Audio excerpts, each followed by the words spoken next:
And he just looks at me and he's like, oh, so you're a liar. You told everyone you were going to do 4 posts a day for 100 days. Like, you're going to back out on day 5. Like, you're a liar and a coward. I was like, no, you don't understand. But like, I run a business. My heart's starting to beat. I'm like getting like kind of angry. I'm like, no, you don't. And it's uncomfortable. We split ways for a little bit, come back to the conversation an hour later, and then have a level-headed conversation of like, okay, how do we make this happen so that neither of us hate our lives while we're doing this? How do we still make it happen? And at that point, you have a productive conversation. So I think what matters, if you're going to really commit to making the content, is have people around you that are going to support you and that are going to push you, because it's hard and you see nothing from it. Like you'll see a page like mine and you go, oh, you grew from 0 to 100K in 5 months. Okay. I've been making videos since I was 12. I posted over 10,000 times, and I do nothing but study social media content for myself and for others that we work with. Understand that it's going to be hard, and that organic social media is like planting a seed. Like, you plant the seed, and then it's got to germinate, and then it's got to set roots. But the problem is people don't wait those years and continually water the grass and the soil over and over again, so that when you look back at it 3-4 years later, it's like, oh wow, that's a big tree. And then people will come to you and say, oh, how do you get a redwood massive tree in 3 months? Welcome back to Growth Lab Sessions. I'm Joao, CEO of Stealth White Label Agency, and my mission is simple: to help marketing agencies grow and build sustainable success. Today's guest is someone you already know if you've been following the show. 6 months ago, he came here and broke down one of the boldest offers in the content space, producing 6 months of founder content in just 2 days, along with frameworks on execution, speed, entertainment first content, and the Triple H system. Since then, a lot has changed in the creator economy. So today we're doing a true follow-up: what worked, what broke, what evolved, what he had to unlearn. He is the founder of Brand Sharks. He teaches daily content to over 100 people, 100K people. And he's back for round 2. Danny, welcome back to the Growth Lab Sessions. Are you ready to take it to the lab? Joao, it's been a pleasure the first time, man. It's a freaking honor to be back, bro. I appreciate you for having me.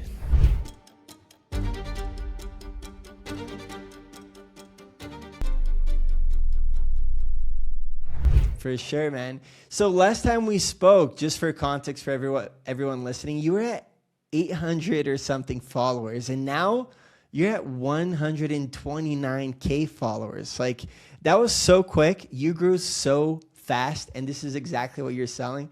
Tell us about that growth. Well, dude, I think it really breaks down to 2 things, and I will show a bit of my cards. Like, this was not my first stab at Instagram. Like, I've been making Instagram content since I was 12. I've had loads of accounts before this, and the page mentioned, the Professor Danny page, my Instagram right now. That was kind of like the control group, or like the test subject of an experiment that I was running on what happens if you post 4 times every single day for 100 plus straight days. So in order to go from 0 to 100K effectively in 5 months, like, it was a lot of work and also a lot of strategy that went into it as well. So I'm happy to break down anything you're looking to know, bro. Yeah, for sure. Dude, that was crazy because I was following your content, or like, we met when you were at 800 followers. I had you on the podcast. And then you were just telling me, like, I know for sure I'm going to grow. And I was like, okay, well, let's see, right? And you did. Like, I started seeing all of your posts, like going to Costco, going to Walmart, and really switching it up, producing a lot of content. Like, give us a high-level overview, because our viewers, right, are mostly agency owners, right? And all of agency owners are looking to grow on social media. So give us a high-level overview of what you did in order to grow, and then we can talk about, like, what has changed since that. Yeah, dude, 100%. I guess the first thing when it comes to growing on social media is because, like, what I'm going to speak about, at least in this segment, is going to be in relation to how to grow really fast in terms of followers on social media. It's not lost on me that there are totally different goals on social media. I mean, my agency has quadrupled since January when we first jumped on and did the podcast when I had 800 followers. So I do believe, just from what has happened with my business, that it does help. when it comes to actually growing revenue in the business. I never think that more eyeballs is a bad thing. However, there are people with much less followers than me that make much more money. So like it depends on what the goal is. My main goal when it came for 2025, like January to July, growing from 0 to 100K, like my goal was to grow the followers. So that's the perspective that I'll speak from just for reference. And when it comes to growing the following, like I took two big routes. One was just press the volume button of like, if I wanted to make it unreasonable for me not to succeed at this, I should probably post quite a bit of content. So what we were doing was a quick break in the podcast to tell you about Stealth, my white label marketing agency. If you're an agency owner and feeling stuck in fulfillment, hiring, and team management while trying to scale, this is for you. Stealth helps agency owners like you take fulfillment off your plate so you can focus on growth of your agency, from running ad campaigns and SEO to creating high converting content and managing CRMs. We handle the back end for your clients so you don't have to. Whether you're drowning in client work or struggling to scale your agency, Stealth gives you the support you need to scale without the headache.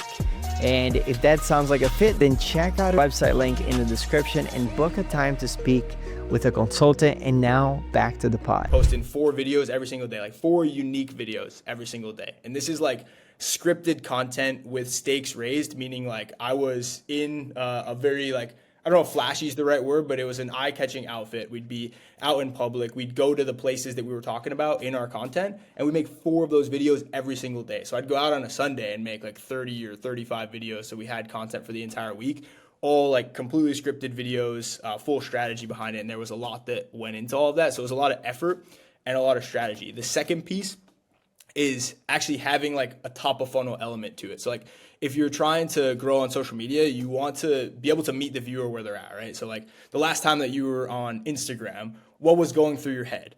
Was it like, oh man, I sure hope like an agency owner video pops up and I can learn something about how to run my operations better in my agency? Or were you trying to find something a bit funny to like send to your friends or just like stimulate the dopamine a little bit and just get a good scroll session in?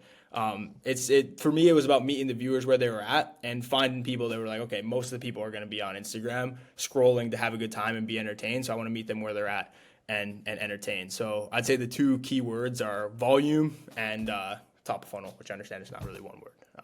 Right. For sure. So, you know, like you grew your follower account, your follower numbers, right? From 800 to 129K. What does that difference in number change in your business or in your persona, in your sales strategy? Like, what does that number signify? And that turns, you know, like eyeballs or numbers or conversations into deals. Yeah, I think it has an especially good effect for the agency that I run, which is a done-for-you content agency that specializes in top-of-funnel short form. The big philosophy that I bring to the table when it comes to business and what I'm developing for life is like, you should be the biggest shining example of what you do for others. So if my business is top-of-funnel short form, I damn sure better have some viral videos on my page, and I damn sure better have a big following. So for me, the page was about growing the presence and becoming our own biggest case study. Not just to be like, oh, I have a case study and I got to 100,000 followers, but to work on their own personal congruence of like, oh yeah, like I know what I'm talking about because I literally just did it. And I think the biggest unlock is like, what does that do for sales and conversions and messaging? Like obviously more eyeballs on you, the better. Like just naturally you'll have more calls booked. Naturally you'll have more conversations. But for me, the biggest unlock was like the conviction when talking to potential clients. The fact that like, oh, can you help me build my social media? Well, I just did it for mine. And then now it's a matter of like some of the results that we've gotten for clients have been just fucking crazy. Like that I was not even expecting to get, and we consistently are getting them over and over again. So it's just, to me, it's all about building the personal congruency of like when someone comes on and works with us, can we get them an outsized return on the amount of views that they were getting before they started working with us. So the philosophy there and what it helped the most was just personal congruency and like being in alignment with what you say you are. And I think that applies to any agency. It's like if you're a fitness trainer, like are you going to have a better time closing if you're absolutely jacked and could be competing in bodybuilding competitions, or if you're fat? Like which one is going to have more conviction when they're talking? And I would argue that it doesn't matter so much the sales script. matters more the conviction of your voice and what you're talking about. And I think that if you are the biggest shining example of what you do and what you sell, I think that naturally tends to come. For sure. Yeah, no, that's a great example. Like the fitness. I mean, imagine personal trainers. I see personal trainers sometimes that are fat. Like, dude, are you serious? I don't want to work with you, bro. Like, are you giving me advice? You can't follow it yourself. So, yeah, that makes sense. So, like, if you were, if you think that, like, so here's my question to you, right? Let's get a bit practical.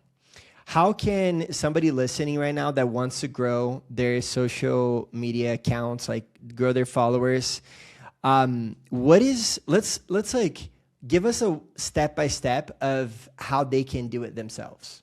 Dude, that's a great question. I'd break this up into 3 different categories. So you have 3 different categories of people who are trying to grow on social media. Number 1 is the person who just like, for whatever reason, can't get over the hump to like start posting in the first place. Like it's the person that has like the Apple Notes list longer than anything else of like content ideas and brand ideas. And I'm going to do this with the YouTube and I'm going to do this with the Instagram and we're going to run the personal brand like this, but like hasn't fucking posted anything.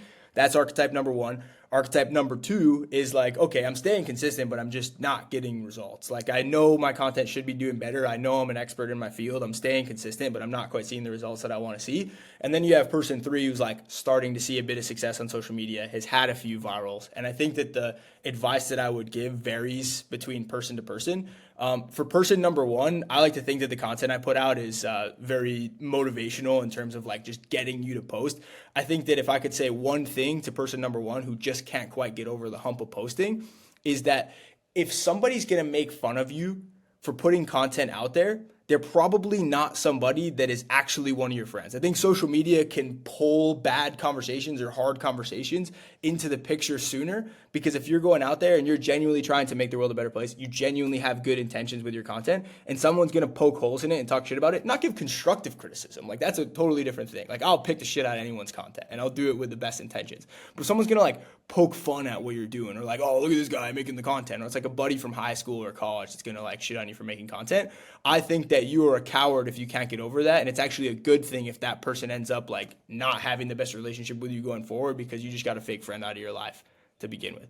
I was lucky to learn that lesson early because I started posting content when I was 12. So you get like bullied in school from time to time when you're like 13, 14. And there were plenty of times where I'd like deleted some of my videos, not archived them, like deleted some of them because you're getting made fun of for your videos at the lunch table. And it's like, wow, I just lost a piece of my childhood because I was too much of a coward because some dude at the lunch table was like making fun of me. So I think that if for whatever reason somebody is holding you back, or like the amorphous concept of like, yo, I wonder what people are going to think, nobody who's in the position that you want to be in, at least when it comes to content, will ever make fun of you for getting out there, because everybody knows what it was like those first 3-6 months of getting on camera and how much it fucking sucks, because you're an expert at what you do, but you're going to sound low-key dumb on the camera because you're talking to this weird like rectangular thing for the first time. You're not actually talking to a person. You got to speak in social media terms and Triple H it and get it down into 30 seconds and try to provide value and try and make sure that you're giving as much as possible. So I understand how hard it is, but it really just takes like one push over the ledge and just a commitment. So for me, I got people around me where I was like, I will not let, like, these people will not let me stop. There was a time when we were doing the 4 posts per day challenge. You go from 0 to 100K. I'll tell you what happened on day 2. Day 2, I start questioning it immediately. I'm like, this is actually like pretty dumb. Like, why would I do this? Like, I just had to miss a sales call. I'm pushing my deliverables back. Like, I'm staying up even later to actually work on the business because I'm making all this content. Like, is this even a good idea? Should I even be doing this? And I'm starting to question it. I'm talking to the guys around me. I'm like, I don't know about this. Day 5, I go out to dinner. I'm sitting down at Chipotle. I'm just having a think. I'm like writing stuff down. I'm like, this is just not smart. Like, I'm spending all day making these videos. We've gotten like probably 5 followers up at this point. We put out like 20 videos. I'm like, this is such a waste of time. Like, I could be growing the business. I could be doing all these other things. And I walk back in, and one of my team members was inside the apartment. And I was like, dude, it's not a debate. Like, we're not arguing this. Like, I'm not doing the challenge anymore. This is day 5 out of 100. I was like, I'm not doing it anymore. Like, this is dumb. Like, I'm quitting. Like, we had literally less than 1,000 followers at this point. And he just looks at me and he's like, oh, so you're a liar. And I was like, what do you mean? He goes, you told everyone you were going to do 4 posts a day for 100 days. Like, you're gonna back out on day 5. Like, you're a liar and a coward. I was like, no, you don't understand. But like, I run a business. Oh, my heart's starting to beat. I'm like getting like kind of angry. I'm like, no, you don't. And it's uncomfortable. And we split ways for a little bit, come back to the conversation an hour later, and then have a level-headed conversation of like, okay, how do we make this happen so that neither of us hate our lives while we're doing this? How do we still make it happen? And at that point, you have a productive conversation. So I think what matters if you're going to really commit to making the content is have people around you that are going to support you and that are going to push you, because it's hard and you see nothing from it. Like organic social media, like you'll see a page like mine and you go, oh, you grew from 0 to 100K in 5 months. Okay, I've been making videos since I was 12. I posted over 10,000 times and I do nothing but study social media content for myself and for others that we work with. So like, if I do all of that and post 4 times a day, then I get this outcome. Like, understand that it's going to be hard, and that organic social media is like planting a seed. Like, you plant the seed and then it's got to germinate and then it's got to set roots. And if you're up above the land, like, you don't even see the seed growing. You're just like, shit, like, it's not doing anything. Like, why is it not doing anything? And then like 6 months later, depending on what kind of tree it is, you get like a little bit of a sprout and you're like, oh, that's a tiny tree that I can just rip out of the ground in one stab at it if I tried to. And that's 6 months. And you're like, this is so useless. Like, I'm coming outside, I'm watering the fucking soil every single day. Like, I'm posting all this content every single day and I'm not seeing any results from it. But the problem is people don't wait those years and continually water the grass and the soil over and over again, so that when you look back at it 3-4 years later, it's like, oh wow, that's a big tree. Like, that's a way bigger tree than anyone else could build. And then people will come to you and say, oh, how do you get a redwood massive tree in 3 months? It's like, well, there's a Hormozy one that I like. He's like, you can't have a baby in 1 month by getting 9 women pregnant. It's like, sometimes it just takes time. So if you haven't started yet, accept that it's going to be a long road. I'll do whatever I can to motivate you, but understand it's going to be a long road, but really, really worth it. Because like, we've never had to run an ad before at all. We haven't had the capacity as an agency to even run ads. Just the people that come in and just see the organic presence and are reaching out and booking calls. One thing to like, may not get like an insane amount of booked calls from social media, but it's like the level of intent on the calls is much higher. Or if it's like, oh yeah, I'm ready to go. Like, what is it? I've been seeing your stories, I've been seeing your content. Let's do it. And we have a big qualification process to even like jump on a call at the beginning, just because like we're a delivery constrained business. So that's number 1 for a short answer. Number 2, this is where it'll get a lot more strategic and tactical for the agency owners that are in here, because I feel like a lot of us are at this point right here. We're like, we understand that content's important. We're making a lot of content, but like, it's just not getting the results we want. You see other people that are in the space that are crushing it and you're like, I'm putting in a lot of effort. I'm not a dummy. Like, I should be making the same level of results, if not more. The strategy here is just test with intention. So if you look close enough on social media, you'll see a lot of different kinds of posts. So like, if you just intentionally scroll for a little bit, or if you take like a research sheet, for example, and you go and find all the top competitors in your space and you find all the top competitors in the surrounding spaces, you'll probably have a list of like 50 to 100 creators, people who are really crushing it. You want to take all the best posts from those guys, and you can either put them into a spreadsheet or put them into a notes and just click on them and watch. Look for comparisons between the two of them. Look for similarities. Like, oh, okay, this person's doing a lot of like clone type videos. This person's doing a lot of skit type videos. This person's doing a video that's a split screen where he's got the Miro board on the screen and he's talking about something. This person does a lot of podcast clips. Okay, you just identified 4 formats right there. Test all 4 of those, see which one works the best for you, that you like filming the most, because the biggest risk to your social media is you stopping making content because you either got bored, didn't see the ROI, or just like didn't want to do it, didn't see the outcome from it. So test all 4 of those, see which one you like the most, and see which one performs the best. And if none of them do, look back at the board and say, okay, what was one thing I genuinely could have made better about all of these videos? Could I have made the hook more top of funnel? Did I niche down too much too early in the video? Is it really just not a good idea? Like, where did I go wrong in these videos? And if you do that enough times and you actually look back at the videos and think like, oh, okay, like, what could I have genuinely done better on these videos? Over time, you will get a couple outliers. There will be a couple. Like, if you're averaging 500 views or 1,000 views, like, you'll get one with 5,000. You'll get one with 7,000.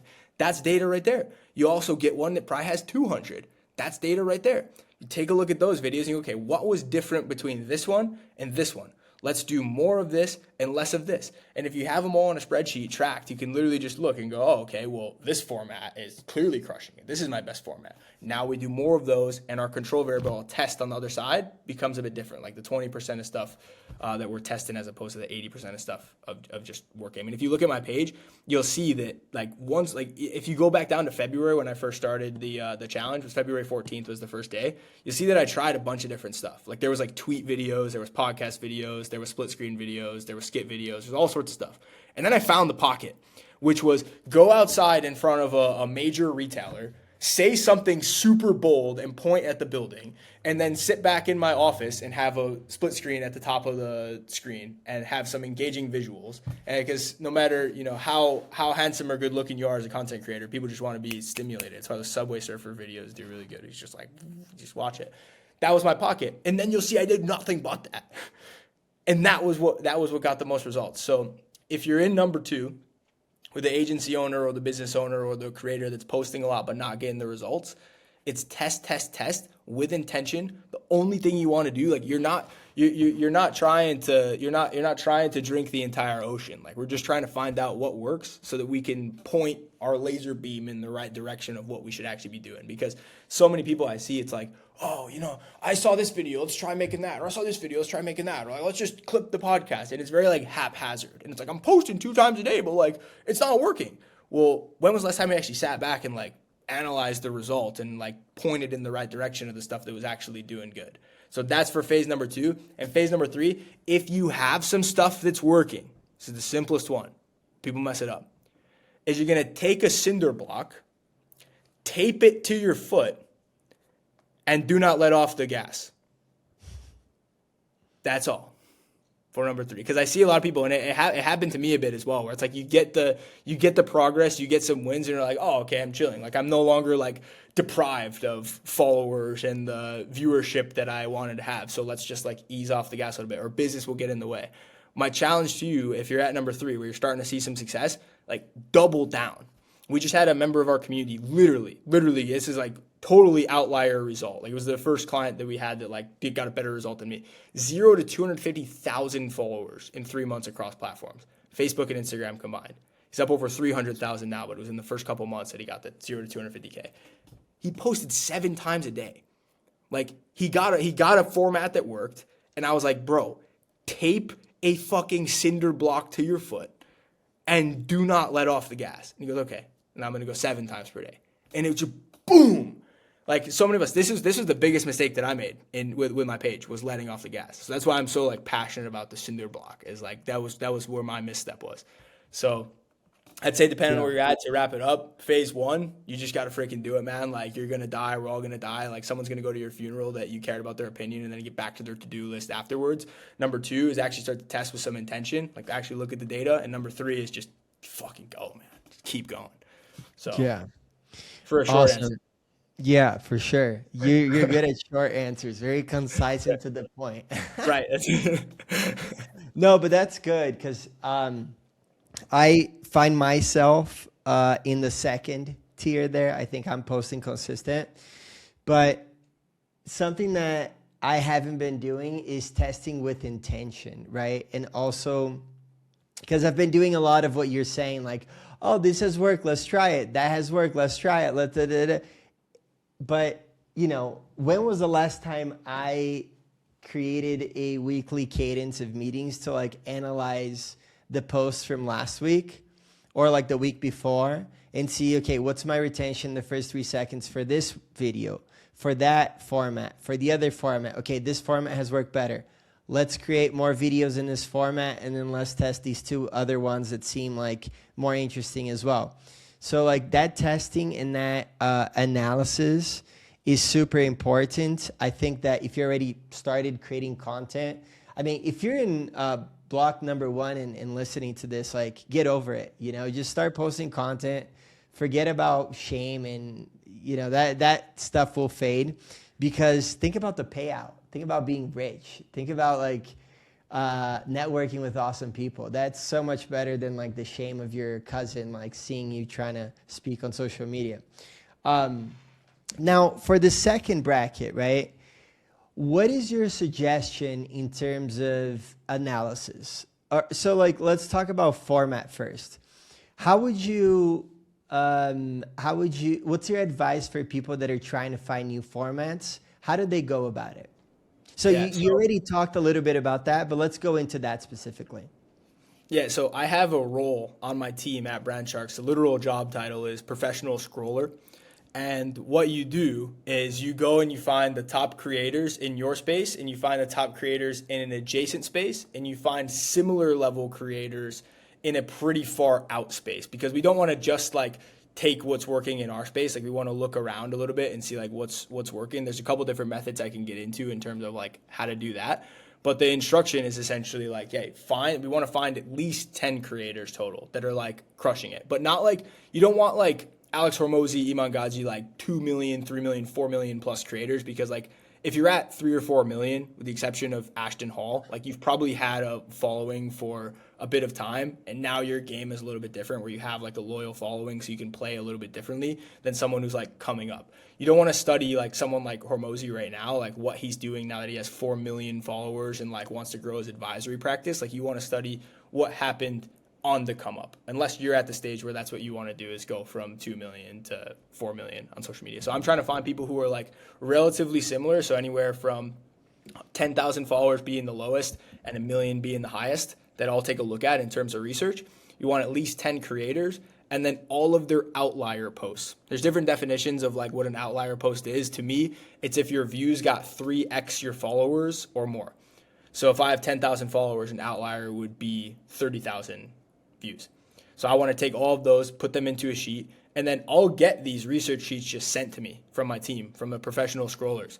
And I'll just go onto the sheet and I'll just click them. I'll just go, okay, this video, okay, this video, okay, this video.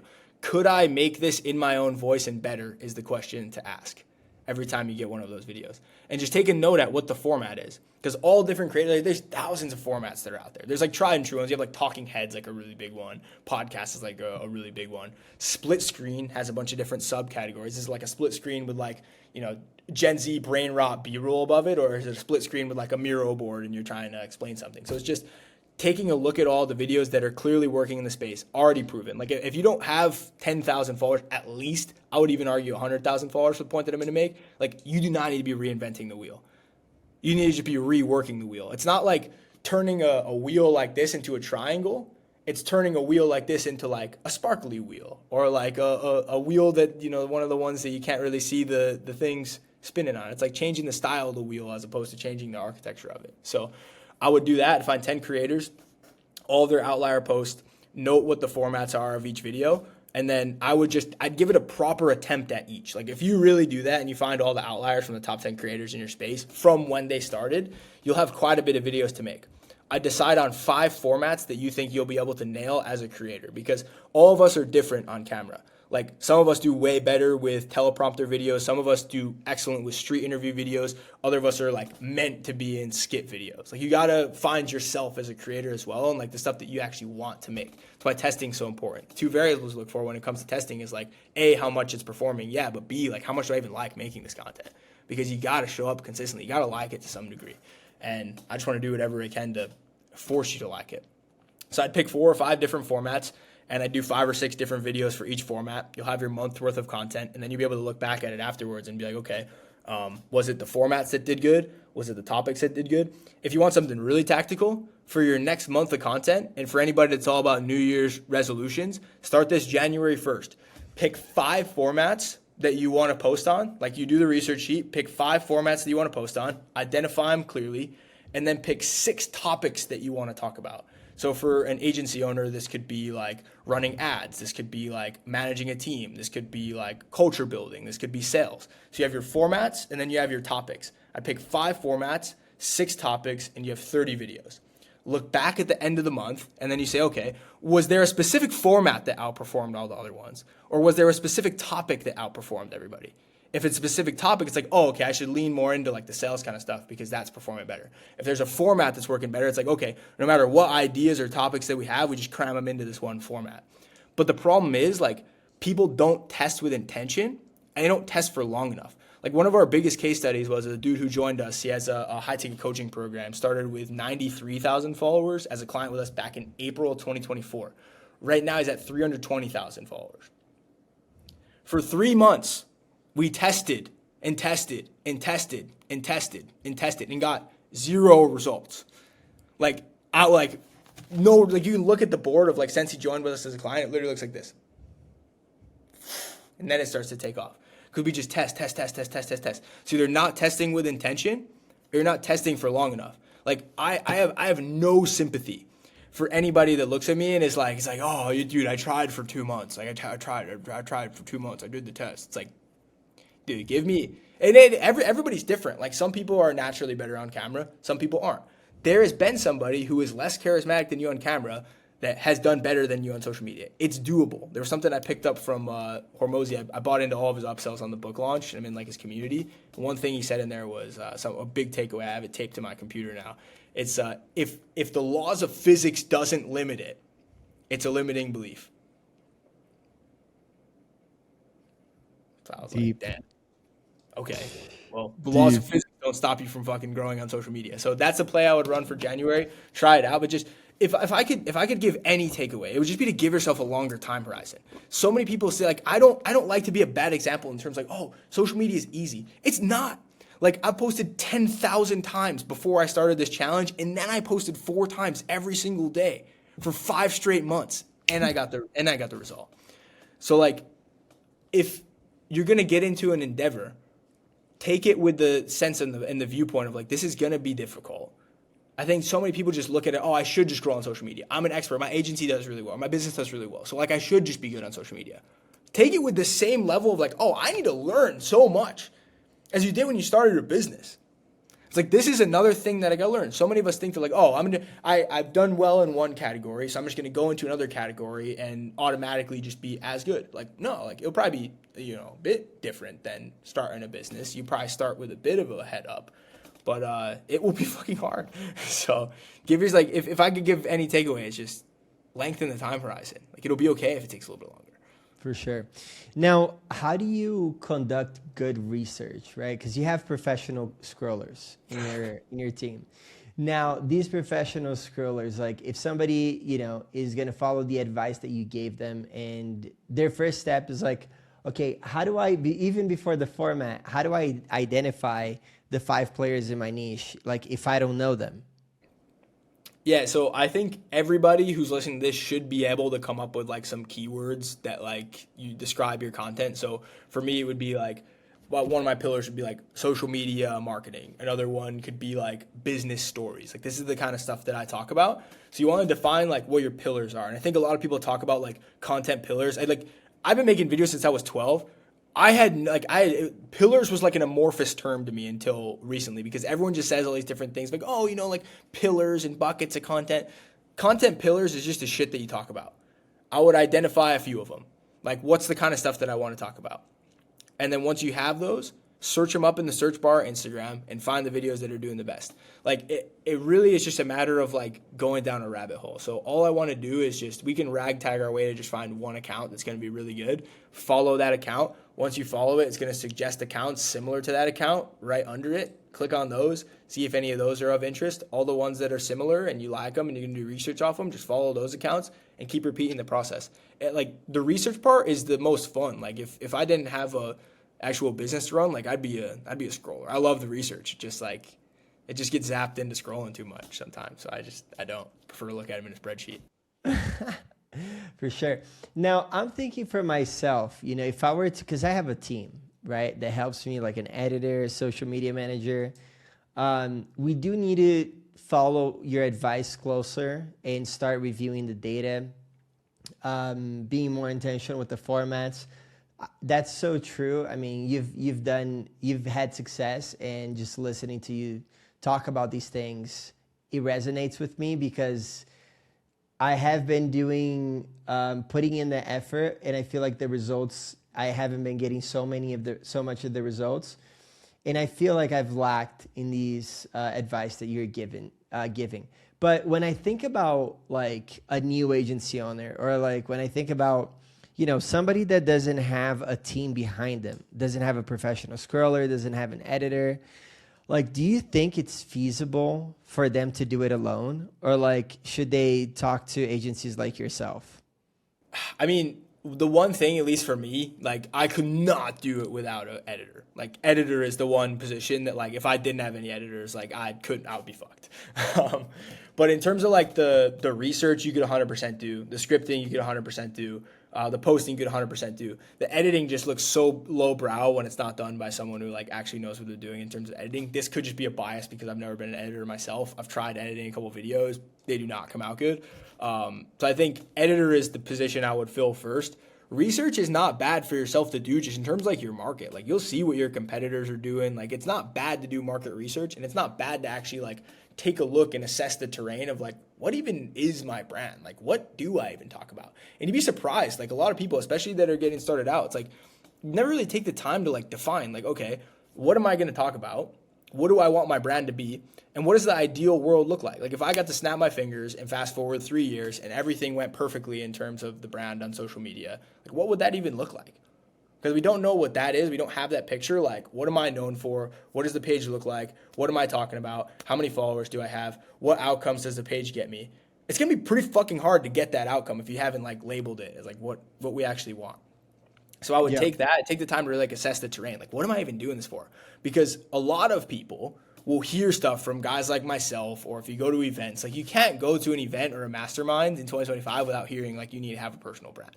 Like we're just hearing from all different angles. You got to be posting content. You got to be having a personal brand. You got to be doing this. So a lot of us just do it, and doing it's better than not doing it. But like we don't do it with intention. We do it because someone said we had to and because we feel like we have to, which to be fair, you 100% should. Like having content's much better than not having it. But a lot of us are just playing the game without an actual intention in mind. So if it's like, okay, I'm gonna go to the gym and my goal is to go to the gym. Well, you could go to the gym, stand there, take a couple mirror selfies, and then leave. Like you probably wouldn't get jacked. If the goal was like, okay, I'm gonna drop 25 pounds, I'm gonna be at this level of body fat, and my mile time is gonna be this, you probably have a better chance at like hitting those goals if there was actually like an objective on the table. So I take a look at it and see, okay, what actually is the goal, and then go for it from there. I mean, if you're a busy agency owner that like you have a proven offer, you know what you talk about, and your content's like not hitting the way you want it to, and your team's like sending you scripts, but you read them off the teleprompter, and you're like, you just wrote that with ChatGPT. Like I could have probably done that in 3 minutes with ChatGPT as well.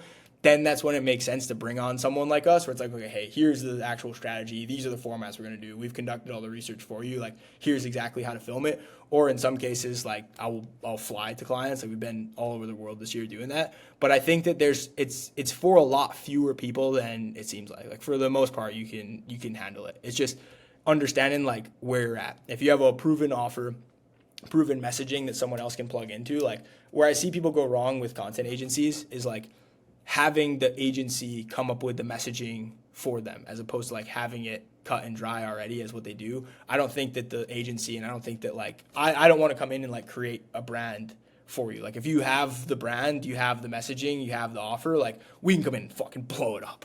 But like in terms of like I don't know, learn the industry from scratch and stuff. So that's kind of my take on it. I think that content agency is good, is extremely beneficial for a select type of people.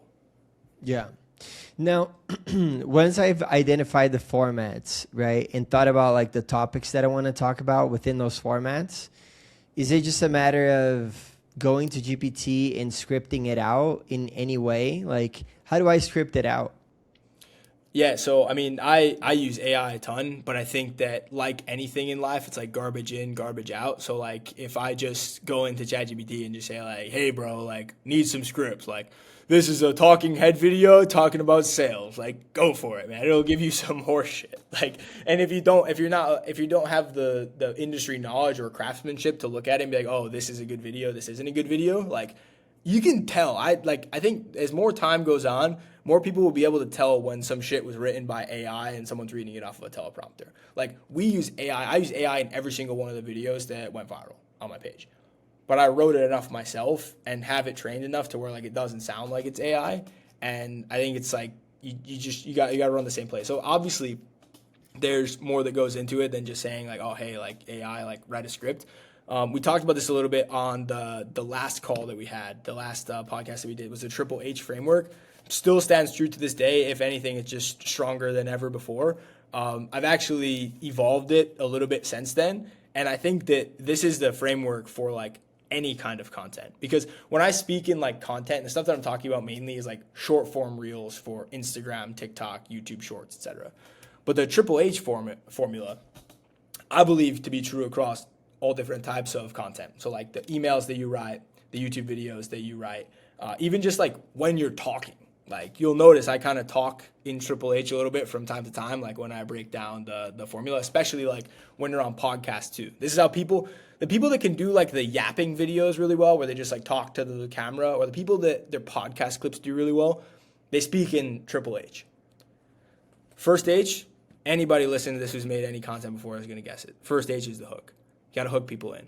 But most people don't actually do it the right way. They just go, oh, I just got to say a hook that gets people to stop. There's 3 parts to a good hook. Number 1 is the verbal, like what you say. Number 2 is the text on the screen. So like 70% of people on Instagram alone don't watch with the sound on. So like if your hook is just verbal, this is what you look like to 70% of people. That's it. So there has to be some form of text on the screen that gets people to stop. Good written hook, slightly different from the verbal hook. So if someone's watching the video, listening to it, and seeing the headline, it's a bit different. And then there's like visual to it as well. So if there's like, I remember when we were making some content together, bro, we had like the knife in the first shot, like some form of like visual appeal. Whether that could be B-roll, that could be a prop. For me, that was like going to the stores that I was at and like pointing to the logo of the store in a suit. So it was just like you get onto the page and it's like I don't know why, but I have to watch this. Like it doesn't have to be content that's like, that's really, really good content, but it's stuff that people have to watch. Like I got the biggest compliment probably ever on one of my videos. It was a video that got 3 million views on it. It was one of the Costco videos. One of my homies texted me and he was like, dude, just saw your Costco video. I was laying on the couch with my girlfriend just scrolling. I scrolled past it and she grabs my shoulder and goes, no, we have to go back to that one. Girl never knew of me or anything. So it was just a scroll stopping video. So when you have all of the elements to this, you literally get a scroll stopping video where like, if you don't want to watch the video, you still kind of have to. Like there's just some form of like, I have to stay here. So the visuals for me were like going out in public, wearing a suit, bringing some props with me. But visuals for you, if you want to make it easier and stay here, like I just would never do like a bland like talking head video. Like there should always be some form of like graphics or B-roll or some sort of like visual eye candy to get people to stop. That's the first H to the hook. So verbal, text on screen, and visual. If you have all 3, you have a higher chance of succeeding. Second H is the hardest one. It's the hold. You hold the suspense of the audience. Can you hold the attention for the entire video? Because the number 1 metric that matters the most for success on social media is not views, not likes, not comments, not shares, not followers per video, but it is average watch time over total video duration. So if I have a 40-second video, I want to shoot for a 20-second average watch time. That's how you get a viral video. 50% is the number. 40% is a good number. Anything below 40, you're going to get squashed. This is the average watch time. So can you actually hold the attention throughout the entire video? Or did you give away like the value, the nugget, or the payoff right away? I'll give a good example and I'll give a bad example of this. The client I was talking about that went from 0 to 250K, this was the first video that really started to catalyze it. And it was a podcast clip. He asked a question to his guest of like, hey, what does the word virus mean in Latin? That was the hook. Big text on screen, flips over to the guy. The guy goes, 1 second, walks away, brings back this old dusty book and goes, this is a Latin dictionary from 1771. And he proceeds to not tell you what the answer to the question is, somehow, while talking about the dictionary and talking about whatever, for 2 minutes, does not give the answer. He's like, I've got this book, I've got this book, I've got this book, and all of these were printed in the 1700s, and you'd be surprised at what goes on inside of these books. And you'd be surprised before the modern print, blah, blah, blah, blah. 2 minutes of this goes on. This is a 3-minute video. 3-minute video. Damn. And he finally tells you that the word virus means venom. I looked inside of the insights of this reel. It had an average watch time of 1 minute and 40 seconds. And all of the comments were like, bro, say the answer. Like, say the answer. Like, what is it? Video got millions of views. Got dude tons and tons of followers. It was crazy. That's a good example. So it's like the hook shows you what you sign up for in the video. So I see in the hook, I'm like, I'm signing up to pay with time to know what the word virus means in Latin for this video. That's what I'm wagering my time to get the answer for. How long am I going to stay on the video to actually get that answer? So if we flipped it around, and we should run this test to just like put the answer up front of the video. It's like, oh, what does the word virus mean in Latin? Oh, it means venom because blah, blah, blah, blah, blah, blah, blah, blah, blah, blah, blah, blah, blah, blah. It's like, why would anybody watch that? The only reason they're still watching is because they haven't got the payoff yet. The loop hasn't been closed. There's a bad example of this as well. One of I do live video reviews on weekly calls that I have inside of my school community. It's totally free, like anybody can jump on, but people will just submit their videos and I'll just like roast them live on the call.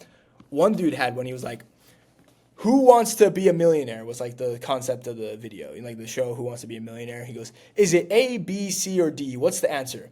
It's B because blah blah blah blah blah blah blah blah blah blah blah blah. I'm like, oh, okay, like the answer is B. Like I'm done. I want to know what the answer was. I got the answer. I'm scrolling. Like I don't need to stay here and like listen to your explanation. So that was a good example and a bad example of the second H, which is hold. Third H, happy. Am I happy that I actually watched the entire video, or did I get finessed out of watching it? Did you like trick me into watching it and I didn't actually get what I signed up for? So if that podcast video didn't ever say what the definition of virus was, it would be a terrible H. It would get no likes. The dude would probably lose a bunch of followers. The comments would be enraged, and it would not do well. It's important to have all three elements of it. And it's the same thing, like I said, with emails, same thing with the YouTube videos, same thing with the podcast you're speaking on. I'm a big believer in speaking in those kind of cadences. So if you're making a post, my biggest thing is like what I'm saying right now can get pretty technical. Don't let that stop you from making more content. Like volume is usually 99.9% of the time the answer, and we should always be doing more. So don't let anything that I say stop you because you're not doing it perfectly. But I'd take a look at all the posts you're putting out and be like, okay, first H, would I actually stop and freaking watch this video on the feed? There's some food for thought. If I was my ideal audience, like would I actually stop and watch this? 99% of the time it's no. Would I have stayed for this entire video, which is an even bigger question, 99.9% of the time is no. And is this valuable enough that I would have paid $10 for this information? If like I exchanged $10 for watching this video, would I have been happy?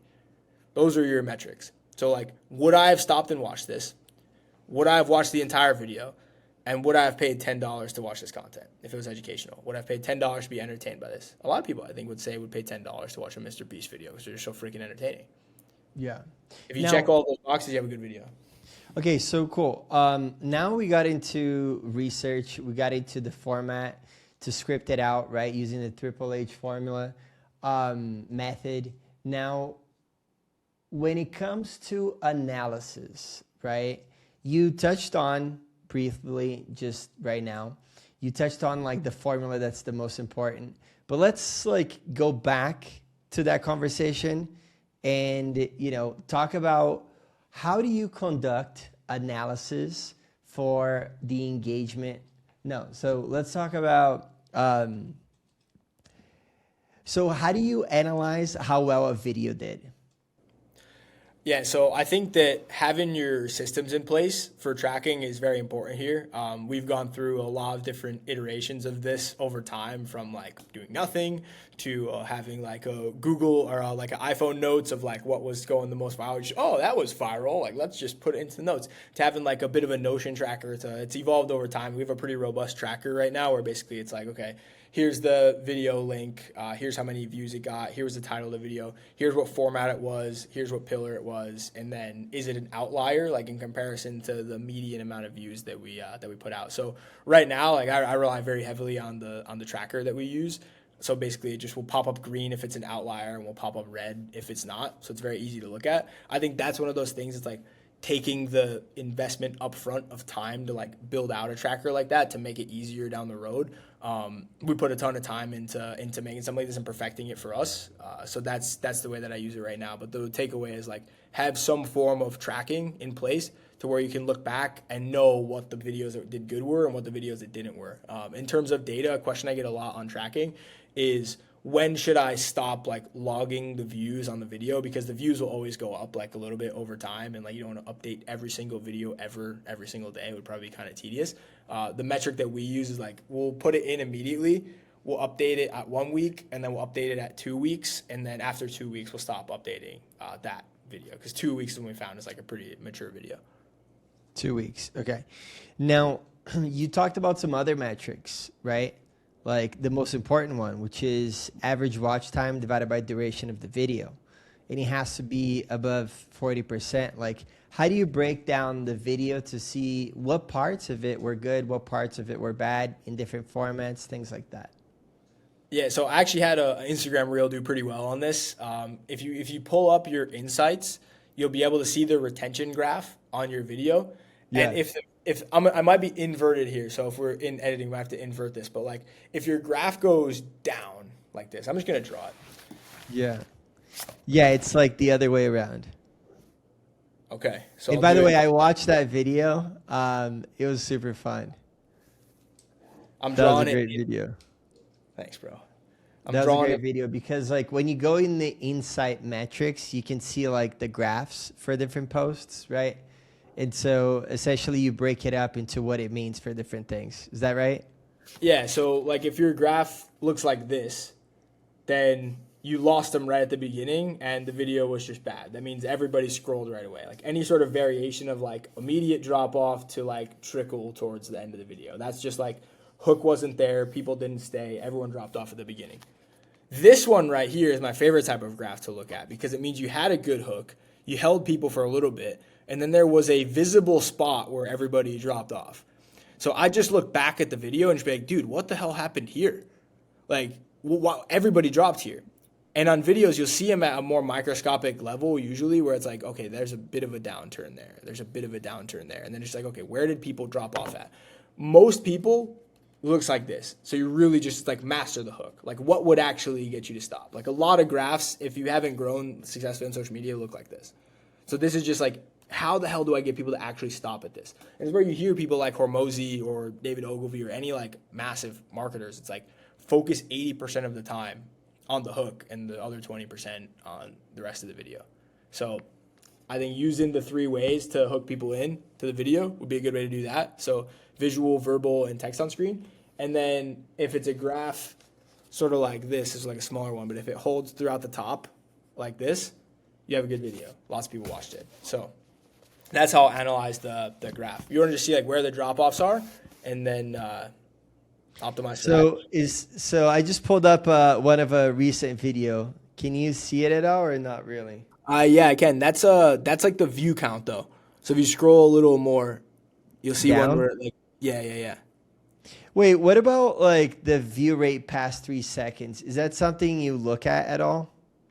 Yeah, so I look at that a bit. So I gotta give credit where credit's due. Like I'm a disciple of Adley. Like I've been learning from Adley for quite some time. I do one-on-one mentorship with her. She's been totally like pivotal in my success on social media. She talks about having a 90% watch rate through the first 6 seconds. So I see the one with like 3, like that's cool. But I've always tried to track like the first 6 seconds. There's not like an actual metric that you can look at inside your insights for it. It's just looking at a graph like this. So if I had a video that was like this one, I'd be looking to see if this was at 6 seconds or if this was at like 4 right here. So did I get 90% of people to stay past the first 6 second mark? So I think that every line of your video should be like a re-hook, like just really thinking through every single line. Like when I'm coaching the script writers on my team, like I'm literally nitpicking every single line. Like I'm like, oh no, that's not good because of this. We have to move this up, like shorten this, cut this. Why is this here? This doesn't add to the video. Because if you want to increase that metric of average view duration over total video length, there's 2 levers that you could pull. One is have people watch it for longer, like write the script in a way that's more engaging and holds suspense for longer. But number 2 is just make the video shorter. Like I see so many videos where it's like you could have said that in 30 seconds and it took a minute and a half. Like you could have made it more punchy.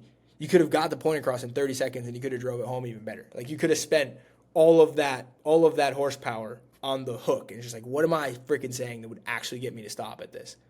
Like what am I putting on the screen? What prop do I have here? Like how am I getting people to stop? And then am I delivering the value in a way that's spread out enough that gets people to watch the entire thing and delivers with an absolute bang at the end? Sweet. So analyze it, like analyze all of your posts, see what you're doing well, what you're not doing well, and then basically improve, right? So if you're not holding any attention, you need to go back to the first H and do a better job in the hook with the verbal hook, the text hook, and the visual hook, right? Did you use all of those? Oh, you didn't use all of those? Okay, well, easy work. Just use all three. Now, what if you did use those three and you still didn't have good hook? Like, what could be going wrong? I think that the biggest thing that anybody could take away from this, other than just getting started if you haven't, is look at your page, look at your content, and ask two questions. Would I follow myself / would I engage with this? Like genuinely, like look at it, like take yourself out of body. You're scrolling reels and this dude or this gal pops up on your feed.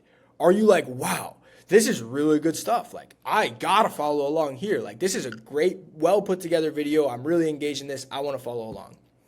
And then B is put yourself into the viewer's shoes and just ruthlessly ask, why would I care? Why would I care? Why would I care? I had a social media mentor I worked one-on-one with, and she was like, every video I would submit, she'd be like, I don't care. Like, why would I care? I don't care. I don't care. I don't care about this. And then you get one who's like, oh, yeah, I'm intrigued by this. Like, I really do want to watch it. It's just you put yourself, when I'm reading scripts and I'm writing them, I try and put myself in the most just brain dead state possible and see if I can understand it right away and if I can, like, if I'm interested to keep reading. Like when my team submits scripts to me to send in or to film, I will legit only look at the first like 2 lines. Like, because if I didn't want to read the rest of the lines, like no one else is going to want to. If you think your content's boring and you can't watch one of your videos in full, why the fuck would anybody else do? Like, what makes you think? It's so fucking arrogant to think. Like, why would anybody else want to watch it if you can't even watch your own content through in its entirety? Why would, like, it's so arrogant to think that, like, others would be like, oh, wait, no, hold on, like, we need to stop at this. Like, look at the video, like, don't let this stop you from posting. That's number one. Don't let this stop you from posting. But the next post that gets put out, like, look at it and be like, would I watch this? Like, why would I care about this? And oftentimes, when it comes to the hook, it's that you didn't, and this is like, if I can get a little bit, like, 201 right now, if that's cool, on just, like, structure of the video, a lot of the times when people think they have a really good hook, it's actually like an opened and closed loop within one, as opposed to opening up a loop at the beginning that gets closed at the end. So the goal is to, like, with the hook, get as close to the payoff as possible without actually giving it up, and then take a step back. Like if you watch one of my videos, like the Costco one that did just insanely, it was like 7 million views or something. It was like, Costco actually has better and worse times to shop. Here are the 2 best times to go to get the best deals. That was the hook. I was outside of Costco, I was wearing a suit, and I was holding up these fucking like Minecraft boxes. Like it was all visual. I'm trying to check all of the boxes of a really good video. And I got really close to the payoff. The payoff is the times that you should go to shop at Costco. I said, Costco actually has better and worse times to shop. Here are the 2 best times to go to get the best deals. Let me explain. So everybody knows that Costco has really good wholesale prices. Blah, blah, blah, blah, blah, blah, blah, blah, blah, blah. Talk. Number 1 is blah, blah, blah, blah, blah, blah, blah, blah, blah, blah, blah, blah, blah. And number 2 is blah, blah, blah. It's done. So as soon as the payoff was given, the video was over. I got really close to it at the beginning. I took a step back, told my story, and then the second the payoff was reached, the video was over. So if you came for the 2 times to go shop at Costco and you got those, you watched the entire video. So I think when it comes to the hook, it's just like, would the person actually care about this? If no, then like rework it. I had a conversation with my community last night, and I was like, okay, if the world was going to end on June 1st, 2026, and it would not end if you got to 100,000 followers on Instagram through organic, like what would you do? Like everybody's going to die. Entire world's done if you don't get to 100,000 on social media by June 1st. Like, what would you do? And the answers I was getting were awesome. Like, it was like, oh, I just post 7 times a day. I just go look at all the ones that went viral and I just make them better. And I was like, oh, these are really good answers. So the reality is, like, we all know how to do this. Like, this is not hard. I've seen so many people grow on social media where you're like, how did you do that? They just put more time and effort into it. So there's 1 or 2 things that could happen. It's either you as the founder put more time and effort in, because you would be able to grow it if you put all of your time into it. You'd be able to accomplish anything you want. You figure out how to levitate if that's all you figured out how to do, if that's all you put your time towards. But the reality is we have a lot of other things that are going on inside of our lives. So it's either we put some time in and try and figure it out, which I think would be a good idea as well, because this is the kind of skill, like, I know a lot for the ad agencies owners. Forgive me if I sound like a bit ignorant or arrogant. I've never ran ads, but I'm aware of the new like Andromeda update on Meta, and my understanding of it is that creatives need to be a lot better. So the stuff that we talk about in organic social media directly correlates to running ads and lots of other things inside of putting out content. Like Gary Vee talks about, if you listen to enough Gary Vee podcasts, he'll tell you, he's like, we don't run anything as an ad until it proves itself on organic. Because if you're just chucking ad dollars into something that people are just going to scroll right past, it's like, what's the point?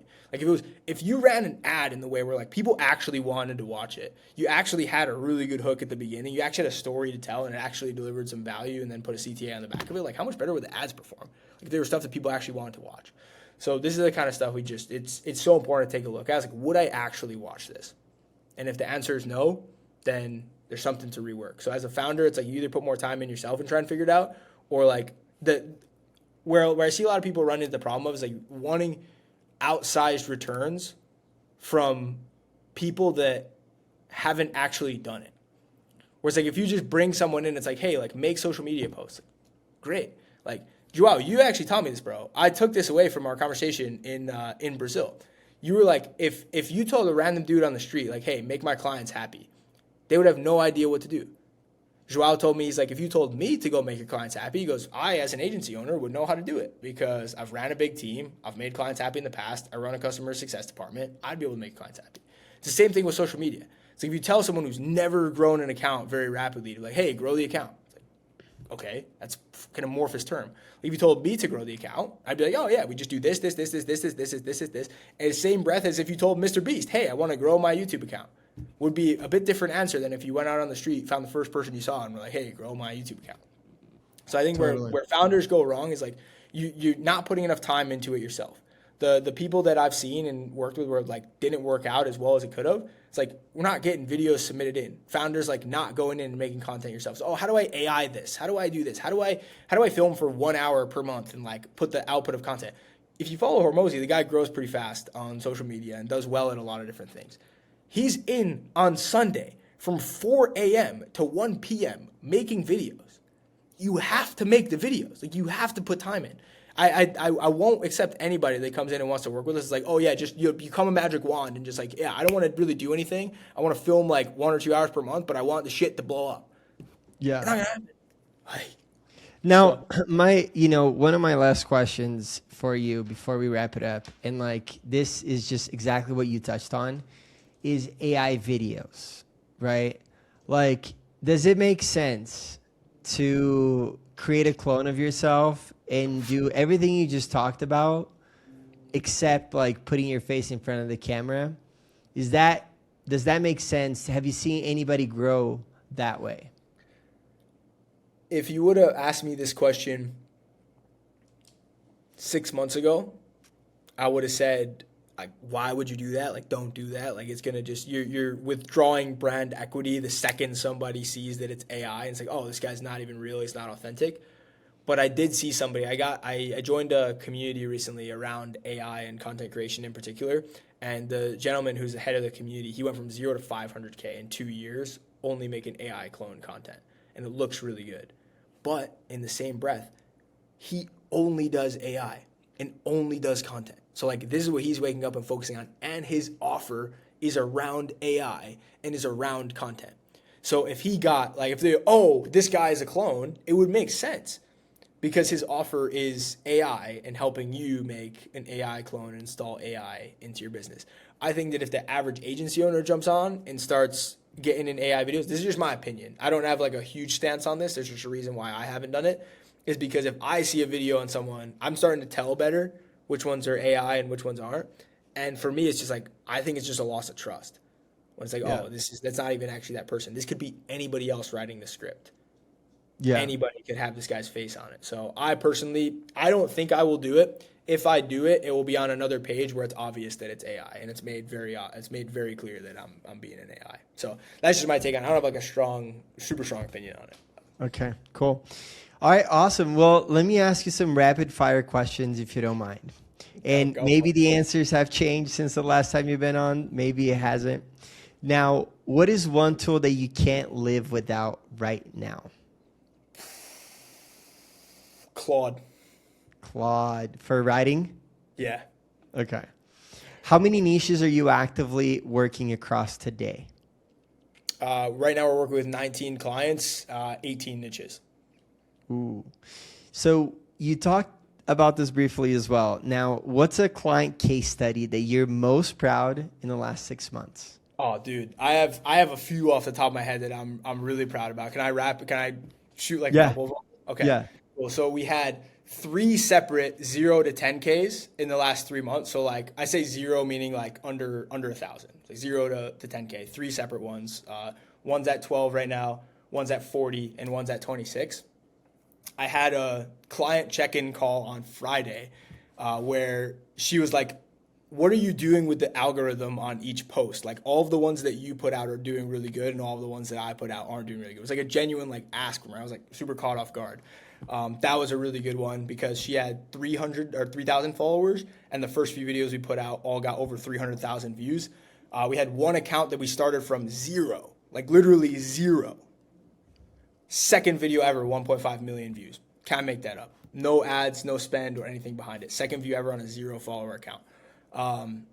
We also had a client that we've been working with now over a year and a half go from 90K to over 320K. Like there's a few more, but we're starting to get the process really dialed in, and I'm excited about what's to come. Sweet. Now, and congrats on that. That's super awesome. If you could automate one part of your agency tomorrow, what would it be? I spend 40 plus hours a week writing scripts myself, so it would be scripting. If there was a piece of automation that could write the scripts and the strategies like me, I would do backflips over it. And what's one unique client acquisition tactic that you've used recently or in the past?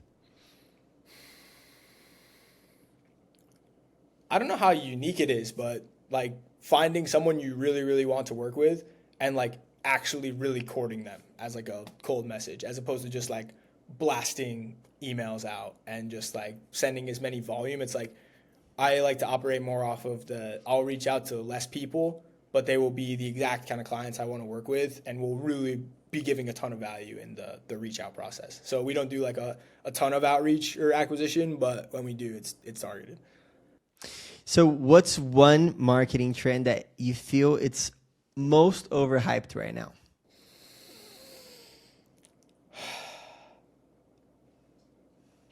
I think AI clones for content. For sure. And you know, the answer to this is like super obvious, but if you had to choose only one channel to grow brand sharks today, which one is it? Instagram.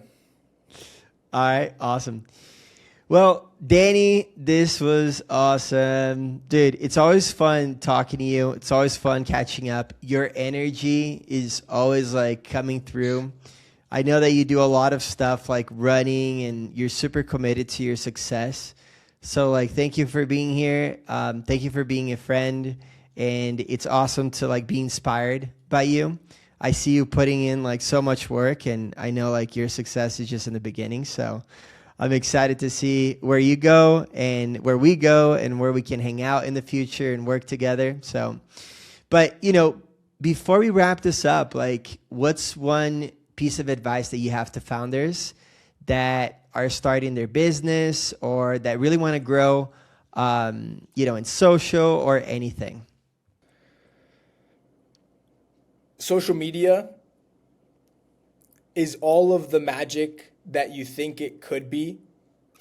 It just takes a lot of watering the plant and a lot of discipline and a lot of stick-to-itiveness.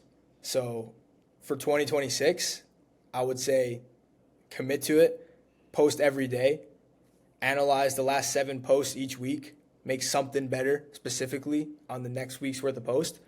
Don't stop all year, and then when 2027 comes, do the same thing. Repeat, repeat, repeat. And you wake up in 2028 or 2029 and thank me if you remember the podcast. Hey, let's go. You're such a baller, dude. And where can listeners connect with you? Professor Danny on Instagram. Let's go. Thank you for joining us again, Danny. And for everyone listening, make sure that you subscribe so you never miss an episode. And if you found this conversation helpful, follow me on Instagram and YouTube, and I'll catch you on the next one.